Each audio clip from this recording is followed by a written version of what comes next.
Viral জায়গায় গিয়ে কি দেখলাম চলো আজকে এই শর্ট ভিডিওর মাধ্যমে তোমাদের সাথে শেয়ার করি। দুপুর দুজন মিলে বেরিয়ে পড়েছিলাম সেই ভাইরাল জায়গায় যাওয়ার জন্য। গ্রামের সুন্দর প্রাকৃতিক দৃশ্য দেখতে দেখতে চলে এসেছি সেই ভাইরাল জায়গায়। আর সবার প্রথমে যেটা চোখে পড়লো এই যে সুন্দর একটা হলুদ রঙের টেডি।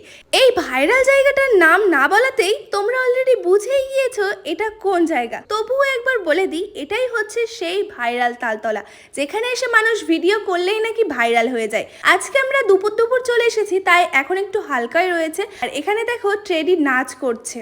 এই ছেলেটা এখানে স্কেটিং করছে আর টেডি সেজে এখানে কিন্তু পাবলিক রিয়াকশনের ভিডিও শুট করছে। আর ছেলেটাকে আবার টেনে নিয়ে যাচ্ছে। একজন ইউনিক স্টাইলের ড্রেস পরে ঘুরে বেড়াচ্ছে, তাও আবার মান কচুর পাতা দিয়ে। বাও, সেই লাগে। আর এখানে অনেক ভাইরাল পার্সনও রয়েছে। ওই যে বাচ্চা মেয়েটা, ও হচ্ছে বৃষ্টি। মেয়েটি ইনস্টাগ্রামে ভাইরাল। এখন এখানে দেখো কতটা জমজমাট হয়ে গেছে। তো সন্ধ্যা হয়ে গেল, তো আমাদের তো বাড়ি ফিরতে হবে। তো আজকের মতো টাটা।